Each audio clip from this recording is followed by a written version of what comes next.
Hello guys, welcome to my channel. My name is Taylor, and by the title, if you don't already know, I'm going to be talking about getting into nursing school. A little bit about my background. I am a senior in nursing school.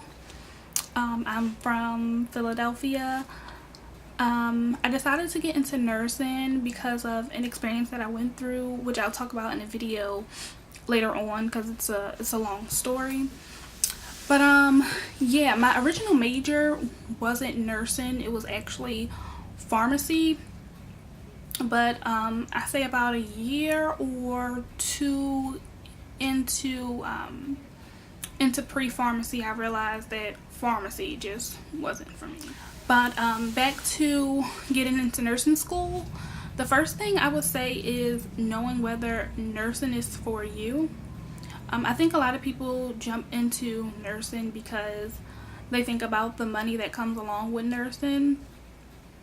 But I can tell you now that if you hate your job, I don't think the money would be worth it.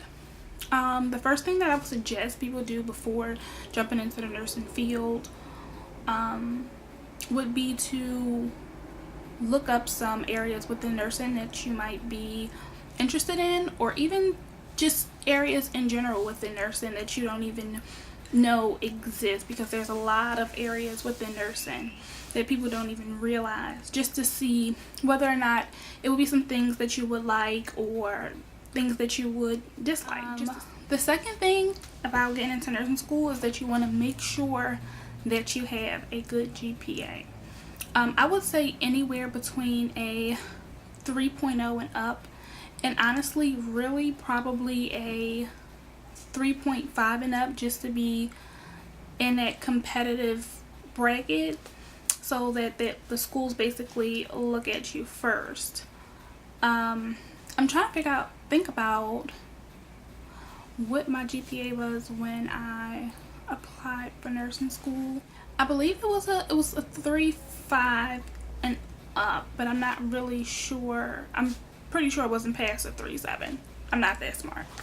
The other thing that you want to think about when getting into nursing school is the prerequisites. I believe that, I'm not sure if every school requires the same prerequisites as far as what you need, because I know the school that I'm in now, they require 2 chemistries, whereas there was another school that I was applying to and they only require 1.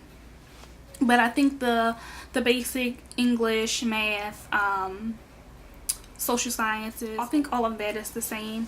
But you really want to make sure that you look up the prerequisites that the schools that you want to go to or you're looking into need, and try to take the prerequisites that you need before getting into nursing school.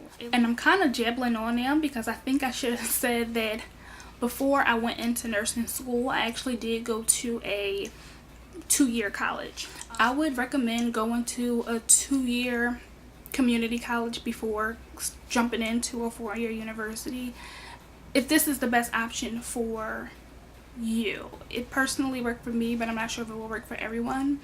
Right out of high school, I did go to a 4-year university. I went to Hampton University for a semester.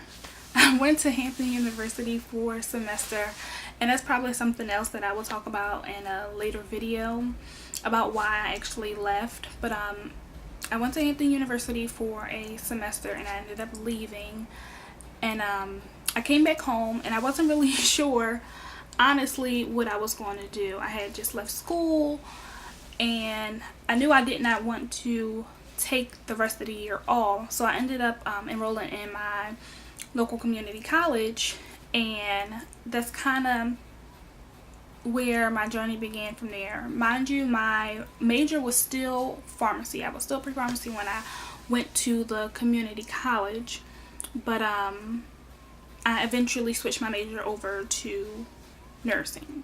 Honestly, going to the community college, it saved me a lot of money. Now that I look back on it now, seeing how many student loans and stuff that I have, if I would have went to a 4-year university, I'm pretty sure that my student loans would probably be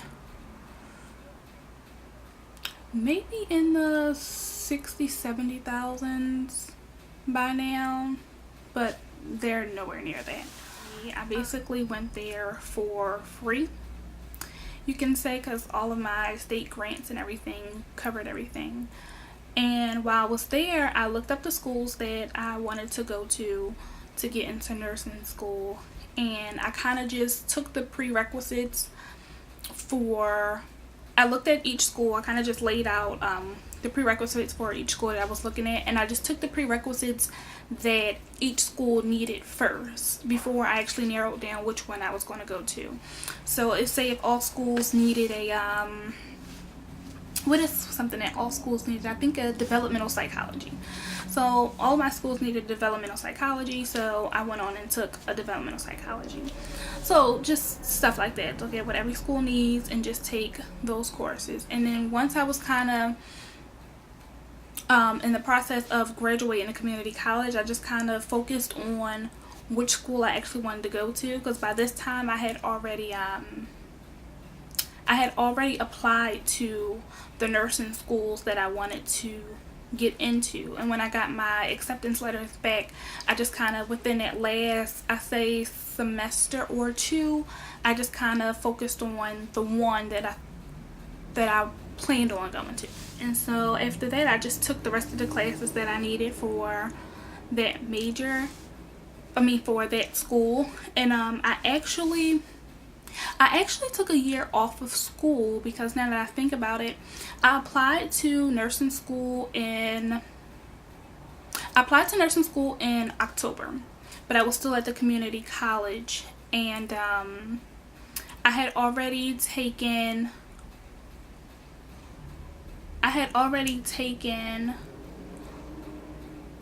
all of my prerequisites that each school had needed. And so I had applied to nursing school in October, and by the time I had applied to nursing school in October, which means that I was already out of school, so I was working for a year. I did take a year off, but not by choice, just because I applied to nursing school, like I said, in October, and I was already done at community college that previous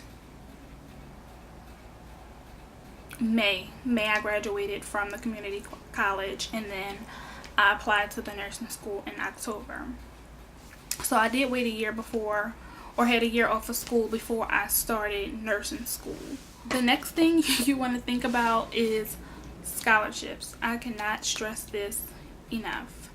I did look up some scholarships. I did get some scholarships, and it just so happened that the school that I decided to go to did not give out good financial aid, which is something that I did not know before I went there. And it was, the school that I go to now is pretty expensive. I'm not gonna lie.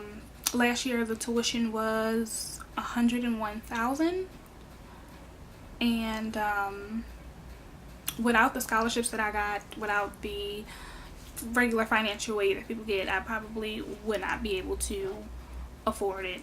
I think I'm barely affording it now, but I would highly suggest scholarships, or just looking into a school that's within your budget. If you don't have the money to go to your dream school, I would highly suggest that you go to one of your, I'm not saying a community college, but suggest going to a school that's within your state. That way you can get state funding, state grants, all of that. But I would really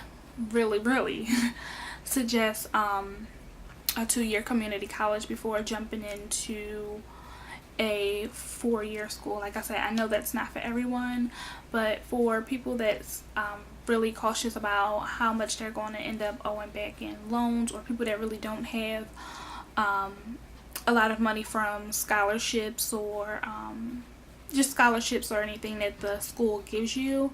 Because I know the biggest reason why I left the first school, Hampton University, is because the financial aid. It was expensive. It was actually way less expensive than the school that I go to now, but I was getting way less financial aid, and I really didn't understand why. But that's one of the, that's really probably the, no, it's one of the biggest reasons why I left Hampton. I'll do another video on why I actually chose to go to nursing school, because it's, like I said, it's a long story that went behind that, but I know I kind of babbled in this first video, but I hope you all enjoyed. Thanks for watching, and don't forget to like, comment, and subscribe, and I will see you on my next video. Bye!